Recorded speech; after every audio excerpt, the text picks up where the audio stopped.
as the saying goes, it is better late than never. So today I'm sitting down to give you a Q1 update in our homeschool.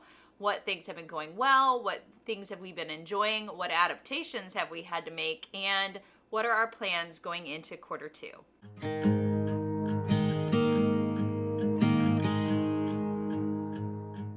Hey friends, welcome back to my Practically Imperfect Life. I know, it seems like forever since I've sat down to talk to you guys. I started the month of November with every intention of just being really on it and sharing lots of things with you guys, but life has been life. If you follow me over on Instagram or on Facebook, you probably saw that we have had some things going on, and some of them have been really tough and have really caused us to have to shift our focus multiple times. We've had multiple sports injuries. I guess that's what happens when you're a sports family. We have visited the urgent care center far too many times this month. Not only my kids, but myself as well. I had a hip injury and been trying to heal that up too. And then on a sad note, my grandfather went into hospice and he did pass away this month at the age of 90. So he lived a remarkable life, and that was very tough for my son especially. He's actually named after my grandfather, and they always had like this special connection. So it was very difficult for him to come and see him on hospice and in his final days, but he's very glad he did. You know, getting that chance to get to sit and spend time with a family member and get to say goodbye, I think was very important for him. So that definitely just really adjusted what we were focusing on this month. But we've also had things related to work schedules and school schedules and understanding just how we need to balance things that have really caused us to, just kind of reevaluate how we're doing things in our homeschool. And when people talk about how homeschooling can be flexible, guys, this is flexibility right here in action.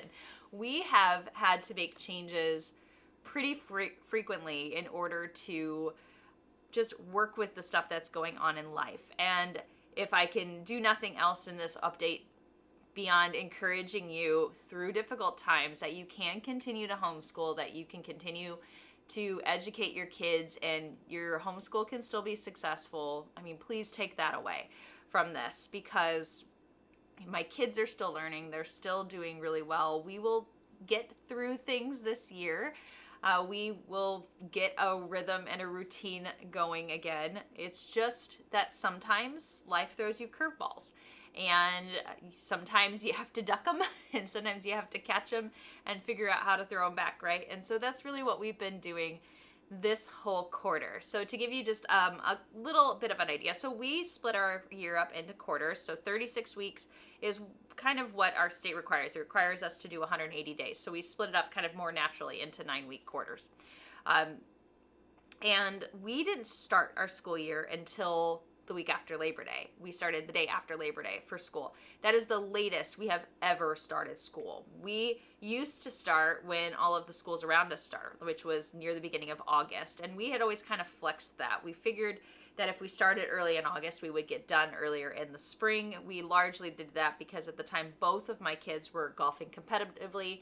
They both needed time out on the course and everything. This year, we kind of took a little more of a laid-back approach. I had a lot going on. The kids had a lot going on. And I basically said, like, are you okay with us starting a little bit later? So that way, one, I can have a little bit of breathing room as the parent to get things prepared.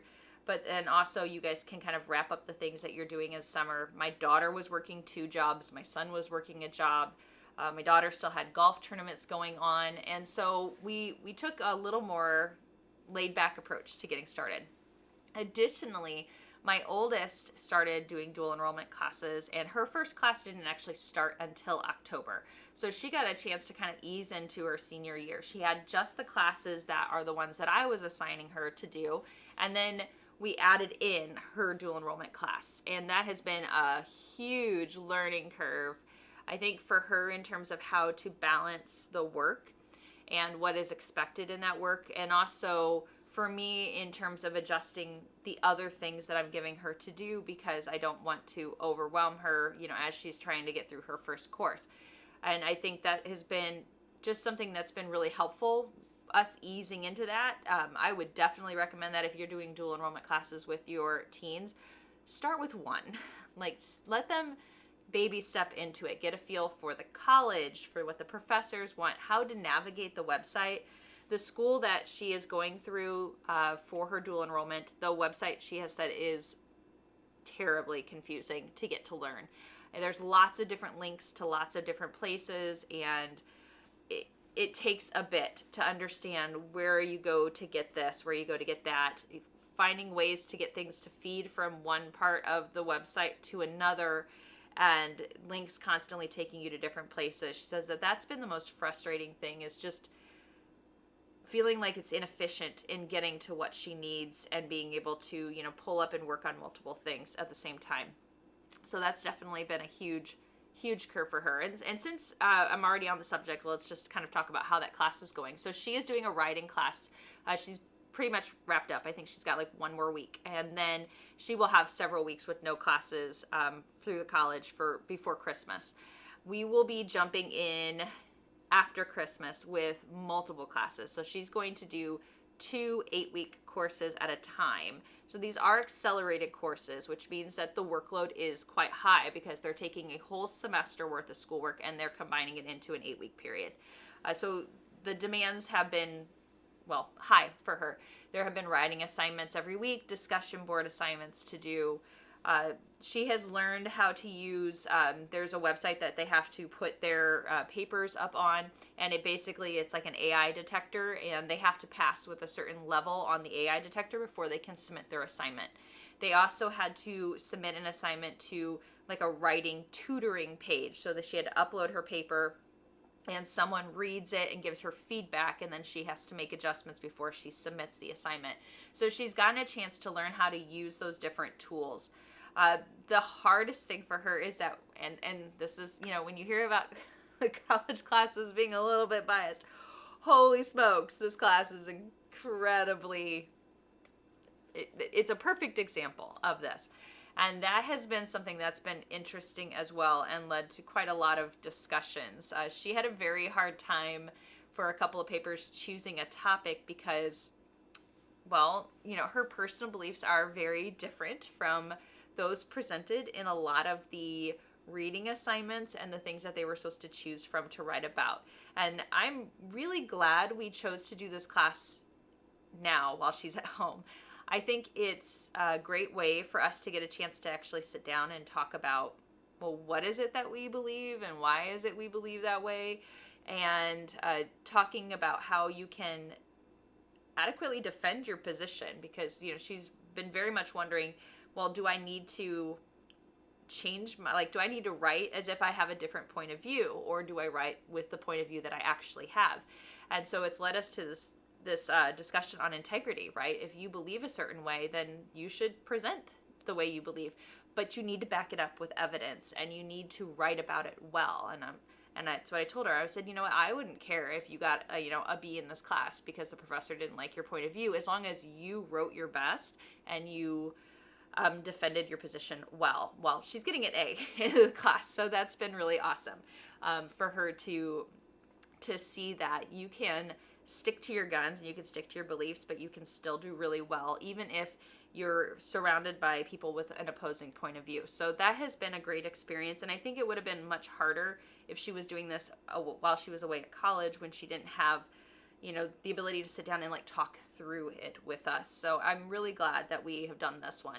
It makes me a little worried about one of her spring courses. She's going to be doing a literature course, and now I'm kind of like, so what's the reading list for that literature course going to look like? Because I don't know. We won't get that until the spring semester, but I don't know. I'm curious, and we'll definitely have some discussions, I'm sure, throughout the semester for that. So that is how that class is going. Now, as far as classes that she is taking from me, she is doing Guest Hollows Anatomy and Health course. So we really are focusing on the anatomy side of things. She is going to be studying exercise science and nutrition when she goes to college next year. And I wanted her to have an initial introduction to human anatomy. I think it's much easier to have some basic knowledge before you get to a college level course where she's going to have to learn a ton and memorize a ton in a very short amount of time. And so we've been going through these first 9 weeks. They did introductions to cells. She has been learning about the brain, learning about inheritance. So I have a couple of the books that she's been looking at, and one of them that she said she really liked, I couldn't find in her stack, so I'm going to have to figure out where it's at. But let me show you some of the things that she's been doing. So I have stacks and stacks and stacks of books here. So, oh goodness. Okay. So this is her kind of main textbook, so to speak. There's almost always an assignment from this to read. It's Anatomy and Physiology made incredibly easy, and it's got little introductions to different things that they are talking about. And so she has been reading sections of this that have been assigned each day. There's no workbook for anatomy. It's one of the few guest Holo courses that didn't have like a printable workbook, which I think could be something that maybe would be nice for them to add in the future. So Jen and Charles, if you get a chance to revamp your anatomy course, add a workbook. I think that would be fantastic.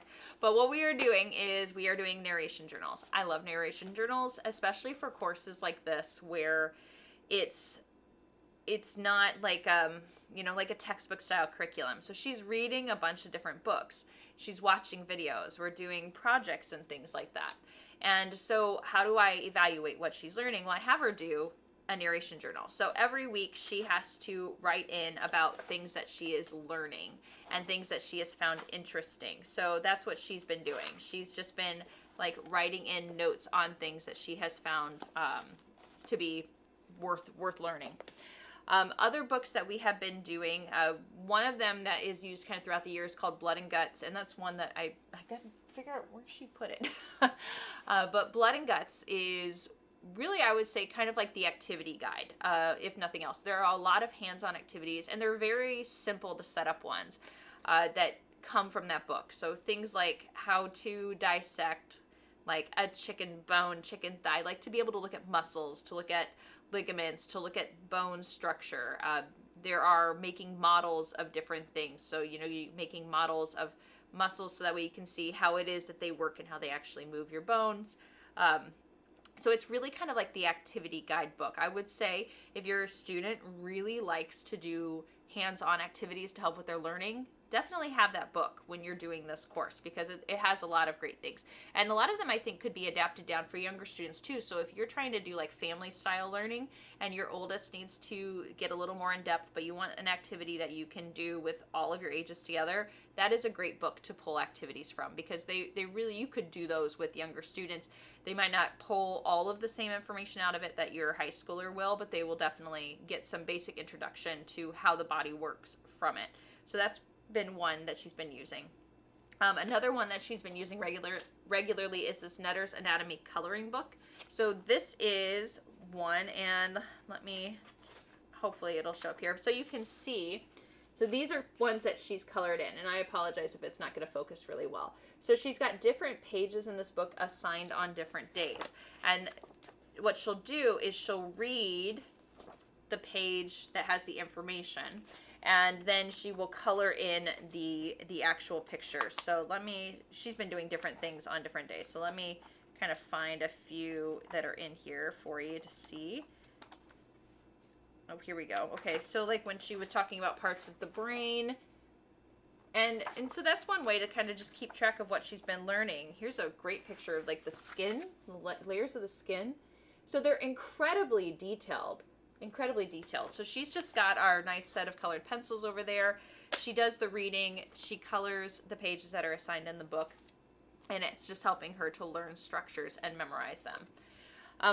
I asked her what her favorite book was in the first 9 weeks, and one of the books she read was called Dead Men Tell No Tales. And again, I couldn't find where she stashed it, so I'll put a picture up here. This was written by, I think it was the guy who does like autopsies. And basically, what information can you gather from a dead body?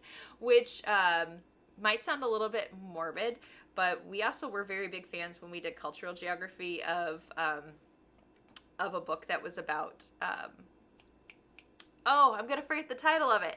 If I remember it, I'll throw a picture up. But it was about a gal who works as like a mortician, and she was talking about practices related to funerals and death and things like that in different parts of the world. But we had found that really interesting. She said that that was the most interesting book she read in the first 9 weeks. She just thought that it was an interesting perspective and an interesting amount of information to get. So she definitely liked that one. And I don't have it up here. Another book she read was Inheritance, so a book about genetics. She had that one. And then she read Guinea Pig Scientist, and then Brain Rules. So Brain Rules was a little bit interesting. As a nurse who works in rehab, actually, so I work with a lot of patients who've had strokes, and the Brain Rules book talked about different parts of the brain and how they're responsible for different things and kind of how that works. So, you know, related to vision and emotions and different senses and memory. And I thought that was really interesting to see, you know, how different parts of the brain impact different aspects of our lives. And personally, as, like I said, a nurse who works with stroke patients, when we have patients come in and we hear that they've had a stroke in this area of the brain or that area of the brain, and then being able to kind of tie into why that is causing the symptoms or the deficits that we see in those patients, I thought that that was a really interesting tie-in. So if you have a student who maybe is interested more in like neuroscience, or maybe wants to become a nurse or a physician, they might find that book rather fascinating, just to be able to learn more in depth about the brain and how it works. So it was a really interesting addition to the course. So those are the ones that she has been doing. And then other than that, she has been doing biblical Hebrew. And I don't think I had this. I'm going to just throw stuff. I don't think I had this way back when I was showing like all of our other curriculum. This took forever to come in. It was very, very slow to come in. But we are doing a course I got through christianbooks.com, and it is Basics of Biblical Hebrew by Gary Practico and Miles Van Pelt. There are a couple of components to this course, and my son and my daughter are doing this, and then I am doing it too, because I thought, well, this would be interesting. There were downloadable videos that I had to get from christianbook.com, and I will say be careful, because you get one download of each video. One. I realized that when I downloaded one and then I didn't save it, I went to download it again and I couldn't download it again. I had to purchase it again to download it again, which was really annoying. So, but once I realized that, I just downloaded them all and saved them all to my cloud drive, so I have them. But there are a series of videos. The videos are quite long. Most of them are about an hour long, so we have been splitting them up and watching like a 30-minute segment on one day and a 30-minute segment on another day. And then they go along with this textbook. So this is really kind of the textbook, explaining about Hebrew and Hebrew grammar. And this is biblical Hebrew, so it is a little different than, you know, if you were learning modern Hebrew. Each of the kids has a workbook, and so this is where they can practice things. So, you know, there are pages where we're practicing writing different parts of the Hebrew alphabet. So you can see she was practicing writing that in here. We have a couple of extra tools that we bought as well. We have a small dictionary that it came with. There are some like quick grammar guides and foldables and things like that. We've got flashcards as well for vocabulary. We're not there yet. We are still very, very much in the beginning stages. This has been one where, in retrospect, I think we would obviously pick things up more if we were doing it daily versus just 2 days a week. But I didn't want this to be one of those courses for the year that was going to feel, you know, heavy. This is an elective. This is something that, you know, she expressed interest in, and so I wanted to provide the resources to do it, but I didn't want it to be something that felt stressful. We did German for many years. You know, we got full year language, foreign language credits through that. So this is just meant to be something that is interesting for us to learn. So it starts you off learning, well, the alphabet and about vowels and different sounds and how you write down the Hebrew alphabet.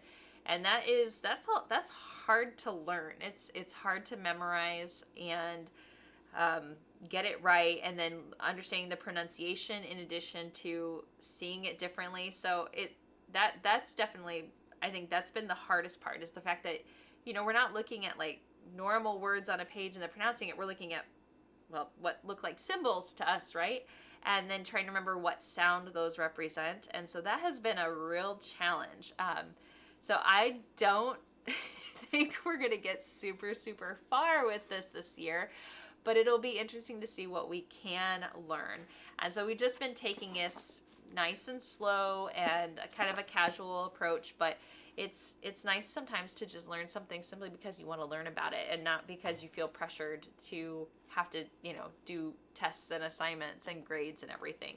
But it has been quite interesting. If you have any desire to learn biblical Hebrew, or they have a course that's on biblical Greek, so that way you can read, you can read the Bible in the original languages. That's kind of really the goal, is we'd love to be able to go back through and read passages from the Bible, but read them in the language they were originally written in. That's just kind of our personal goal. We'd like to be able to say we can do that someday. These are actually really phenomenal tools, and I think that the courses themselves are really well done. Just know that it's tough. It's tough to learn this language. So, interesting challenge for us there. So she's been doing that. She has been doing my practical life skills course, and for those who aren't familiar with that, last year I had really wanted to create a course that would teach everyday skills that she needs to have before she leaves home. And I thought, well, I'll write something for my kids. And the course, the way I have it designed, is that there are practical, like hands-on skills to learn every week. There are skills related to cooking in the kitchen to learn every week. And then there is something related to kind of more like the financial side of things. So there's different bits of information each week. It's not like we're doing, hey, a couple weeks where all we're going to learn about is stuff in the kitchen, and then all we're going to learn about is stuff that's financial. I wanted to have little bits of things each week, so it was kind of like building on each other. The kind of core book I've been using with it is this one, Home Ec for Everyone. And so they do have reading assignments, different pages out of this. And then I wrote kind of a short textbook for them as well. When you purchase that, if you choose to purchase it, it comes as like a PDF. It's about 90 pages long. And there are chapters on things like car ownership. So everything from like purchasing a car to getting car insurance to car maintenance. There are ones on taxes. There's ones on things related to a job. So practicing writing your resume, filling out a checkbook, all kinds of different things. So I put a lot of different stuff into that. So they have been working through this. So we've done we've really started to get into some basic sewing skills. That's kind of where like the hands-on stuff is moving towards. So it's kind of nice that I've got the new craft area all set up, because then the sewing machine is right here. And if they are down here working on that everything is available for them when they're practicing sewing on buttons or doing different kinds of stitches, hemming pants. We can do all of that here.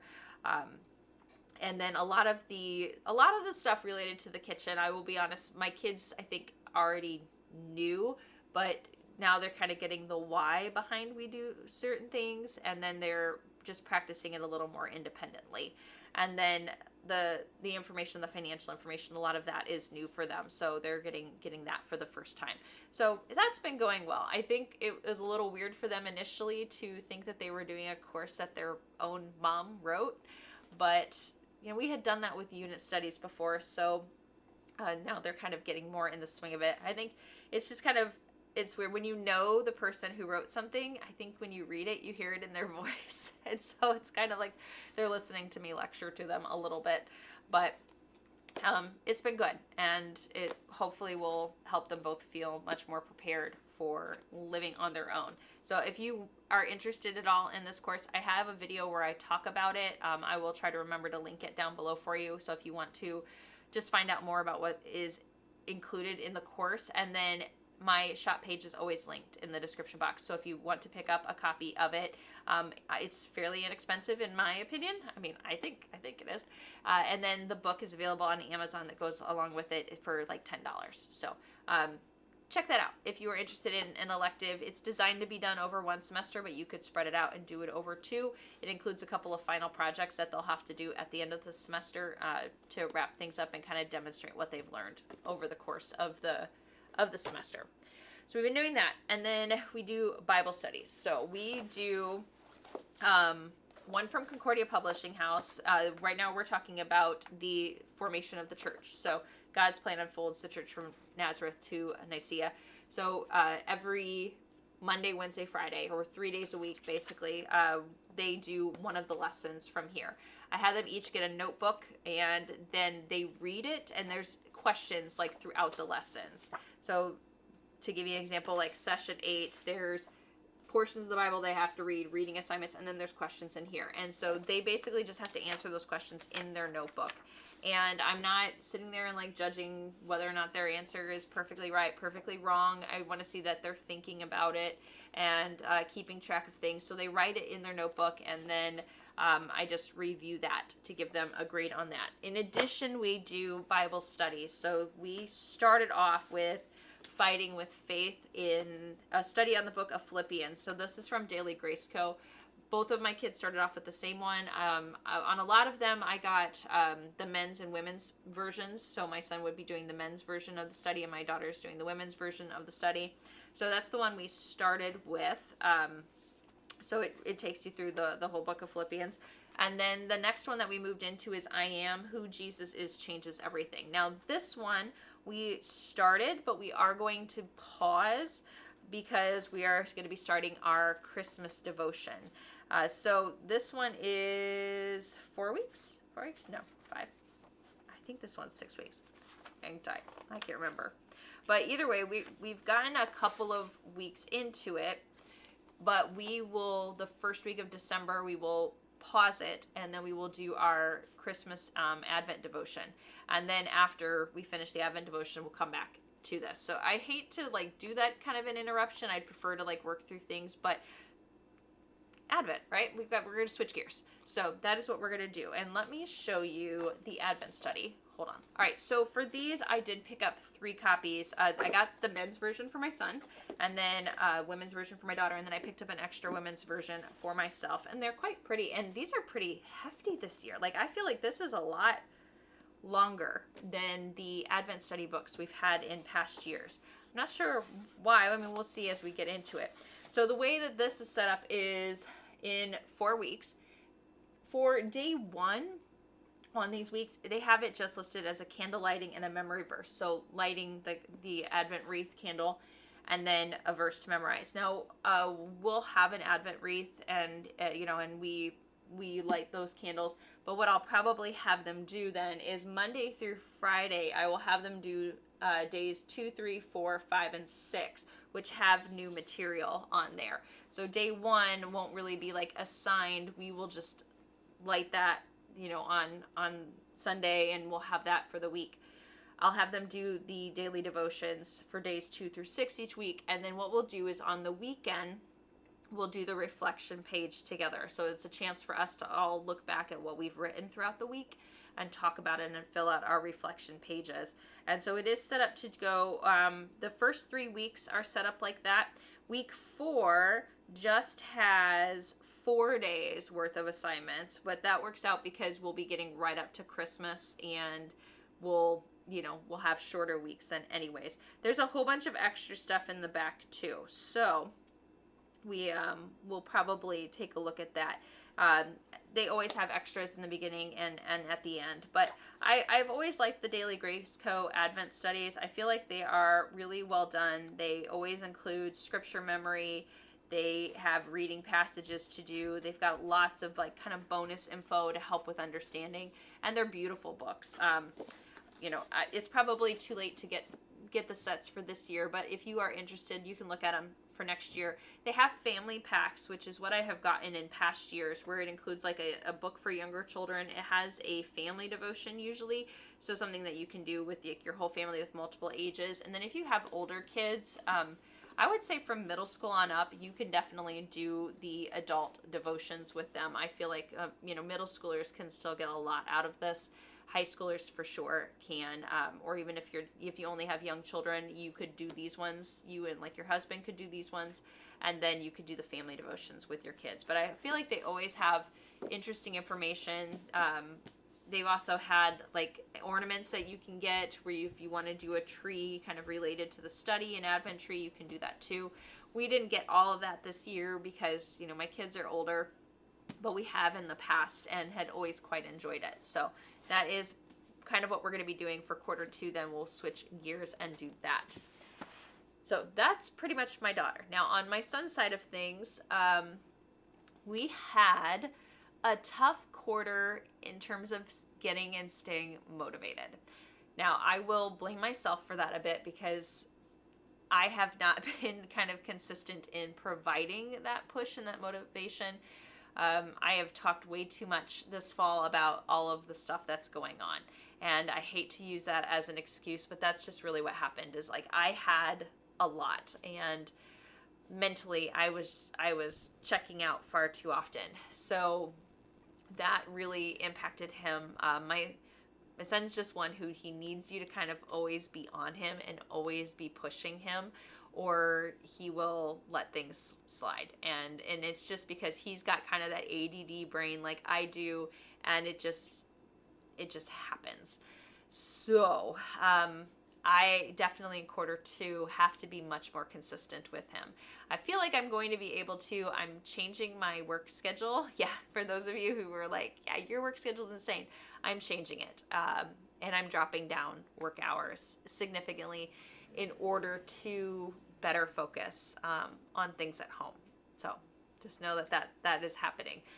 I have, decided that family needs me a lot more than work needs me. And so I will be here quite a bit more with them. Anyways, because of that, things didn't get done in a timely manner. And then it turned into that roundabout of like me harping on him to get things done and him telling me he was working on things, but then things not getting done.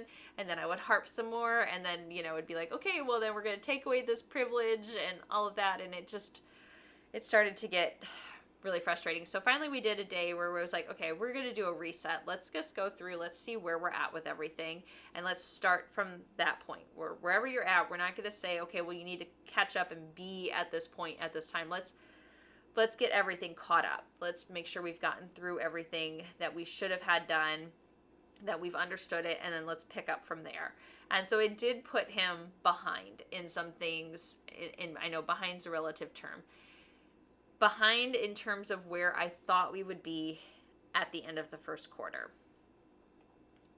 But from this point on, our goal now is to stay consistent. And again, that's going to be him and I working in partnership with one another. I also have learned, we did the Nectar group evaluation. I mentioned that a couple months ago where we were kind of testing for,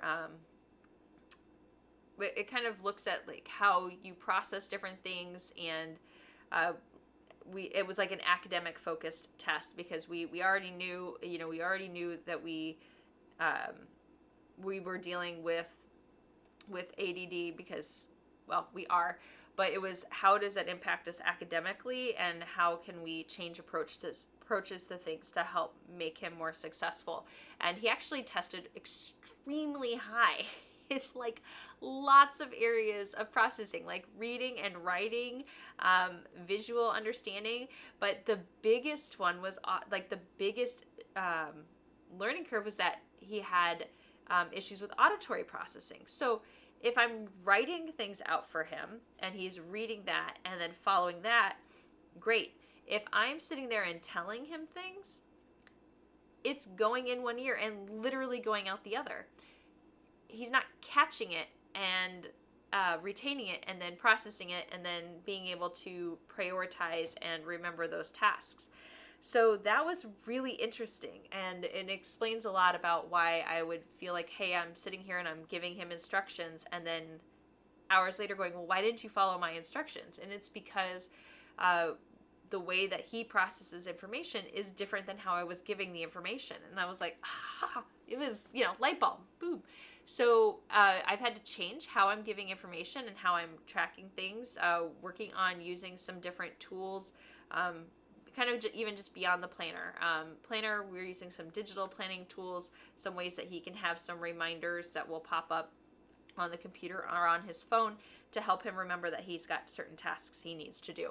And so it's been interesting in finding that out, and having, having the conversation that I did with the Nectar group about what his areas of excellence were and where his areas of struggle were, because it was not what I was expecting at all. And when they told me he was testing like off the charts in some areas, it was simply because of the way we were approaching things that wasn't coming across in his schoolwork, if that makes sense. So that could probably be a whole nother video, but let's just say that we have had to deal with that struggle of how do we get him on task with things. So that being said, we have been doing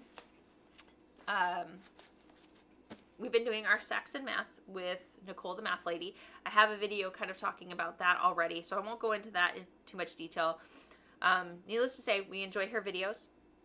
We like her approach to things, and we are very glad to be back to math where he has to actually sit there and write it all out. That has been a game changer where he just has to do it that way. So I'm very glad we made that switch back. As nice as it was to have math graded online, this is what he needed for math. So it's been much better. Our physics course is going fine. We are doing the Barium Builders physics course. It will seem very similar to the Apology of Physics course. The difference was that we have like a nice student workbook that he can record everything in. I mean, physics is physics. As long as you understand algebra and can do the math, that's really what physics is. You have to understand the concepts, but it's so math heavy in physics. So math has always been one of his stronger subjects, and so I think throughout the year it'll be fine. I don't think physics is going to be that course that he's like, I love physics. It's not going to be his favorite course in the world, but we're trucking through it. We are moving through the Elegant Essay from IEW. I thought we would be done with it well before the end of quarter one, and we are not. That is one of the subjects where he just kind of like kept piddling around instead of getting it done.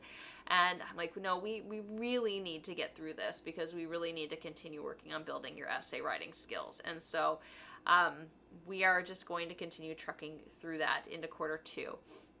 Grammar's been fine. Our new grammar program, it's just been a review. It's the Easy Grammar. And he just does a lesson a day. I don't know quite what else to say about that, but it's been fine. For his history and literature, those have had definitely a lot of tie-ins. So we're doing American History Year 1 from Guest Hollow. Non-traditional course, right? No textbook. There is a workbook that I downloaded and I spiral bound that he answers questions in. And then there's some additional assignments that he does on top of that for me to just check his learning on it. But because he's studying specific periods in time, and I also wanted to do American literature for him to read, that has made it nice because we're reading one book for literature, and we're using a lot of downloads that I got off of Teacher Pay Teachers, and using that to get like discussion questions, comprehension questions. There's even like reading tests you can get on those, essay prompts and things like that. So I've been using those to go along with the novel. And the novels are ones that were recommended throughout the Guest Hollow course. So instead of reading them just for history, we're reading them for literature and analyzing them from a literature standpoint, but then they tie into what we're learning in history. So it's kind of nice. It all flows together. He started off reading The Crucible, and then after that, The Scarlet Letter, and I didn't bring the Scarlet Letter over. But so he's read The Crucible, Scarlet Letter, and then the next book after this is going to be The Last of the Mohicans. So that's the one that he's starting. This all just took longer. I thought The Crucible would be like, 2 weeks, 2.5 weeks, we'll be through that. Nope. More like 4. So spent almost a month on that, and then almost the same length of time on the Scarlet Letter. But we are going to move into Last of the Mohicans. That is a bit of a longer book, so I would anticipate we will probably be on that book all the way till Christmas. I don't think we're going to get through near the number of books this year that I thought we were. I'm always ambitious, but I know which ones are kind of like my top choices for him to get through this year. But I think he'll enjoy Last of the Mohicans. I think it's a good story, and it's one that when we're all done, then we could even watch the movie to do like a comparison between the book and the movie. And then for the course itself, one thing that he has found to be kind of a different mental switch, he's used to having the online textbooks for the history courses he's done from Guest Hollow so far. So he did the Cultures and Geography course, and that had an online textbook. He did the Whirlwind World History, and that had an online textbook, but this one does not. This is essentially our textbook for this year and next year, and it is a huge book. The Patriots' History of the United States is very big, very thick. And what it assigns is sections. So there's like little subtopic sections, and it'll say to read those. I have actually kind of gone through when I've done the assignments and pointed out what pages they are on, so that way he can just flip to the page he needs to be on. You could skip doing that and just make sure your kid bookmarks where they finished, because it is going to go in order. So you could just kind of go to the next section, but he likes having the page numbers. So it's a little different to him. He said just thinking of this as kind of like your spine textbook, but it's a good book. It's got a lot of good information. We also, in Q1, we read A Voyage Long and Strange. This is one of those books you're going to love or you're going to hate. I liked it. I think it wasn't my son's favorite book, but I thought it had a lot of great information. So it's interesting. There is a whole extra download on the Guest Hollow site when you get the curriculum that kind of talks about utilizing this book, because it is just a little bit different. So if you have the course and you're on the fence about whether or not to read this, I would look at that supplemental information first and kind of decide if you think it's going to be worth doing, or if it's going to work with your student. They have some alternative books that they say you can use instead of this one when you're talking about this time period. We've also had some more milder books, like the Cartoon History of the United States. So I mean, literally, it's cartoons, right? So if your kid likes graphic novels and things like that, it's just kind of a fun add-on. And then, I dropped it. The Mayflower and the Pilgrim's New World. That was another one that he read. We have had a couple of other books here and there, but these are probably the ones that have been like the bulk of the first 9 weeks. As always, he really enjoys the video aspects of it. He likes getting a chance to see those.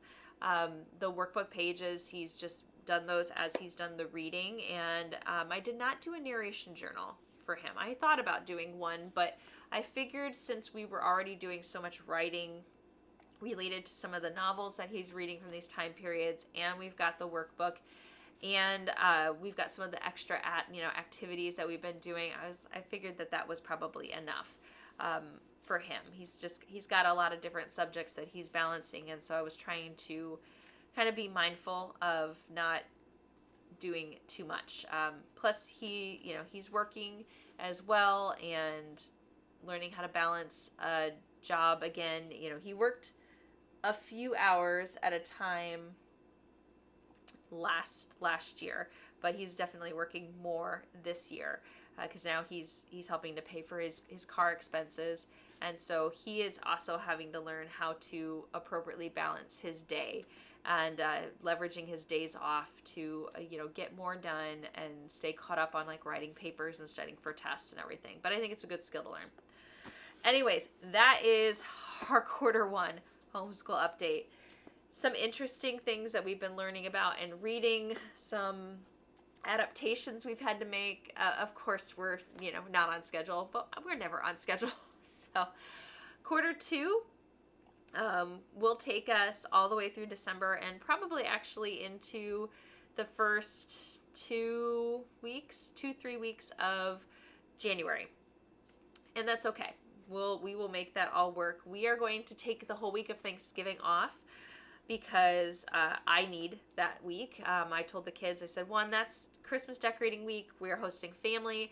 I would like to get caught up on grading, and I'd like to really look ahead and make sure that I have things well planned out for them going into December, while also keeping in mind that we have lots of extra things that we want to do in December as a family, and just balancing for that. So I'm going to take Thanksgiving week to do that kind of planning. They will get that week off of school. Then we will pretty much tackle things regularly until the week of Christmas, and we'll take the week of Christmas off, and then we'll jump right back in. We're only going to take 1 week of Christmas break because we're going to have little days off here and there to go to tournaments or to have family outings and things like that. So rather than doing like a solid second week off for Christmas break, we are just going to take that 1 solid week off and then have all of those other little mini days off throughout the month. All right, if you have questions, let me know. What are your thoughts? What do you wonder about all of these different things that I'm showing you guys? How did your quarter 1 go? Hopefully a little bit smoother than ours, but we are going to have a good second quarter. I'm feeling motivated, and I'm going to put some strong effort into things. I think my schedule change is going to be amazing and incredibly helpful in that regard. And yeah, we'll just keep rocking and rolling. Thanks so much for sticking it out with me throughout this whole video, guys. I know it was a bit of a long one, but quarter updates usually are. There's just lots of things to share and lots of things to talk about. I will see you in the next video. Keep your eyes open. I have a Christmas unit study coming out the week of Thanksgiving. I'm really excited to share it with you guys. If you have not picked up anything to do with your kids as far as a unit study for Christmas and you're like, I need something that's ready to go, I got you covered. I'm so excited to share that video. It will be coming out the day after Thanksgiving. So watch for that video to post and for that unit study to be available. I'll see you guys in the next video, and until then, happy homeschooling. Bye, guys.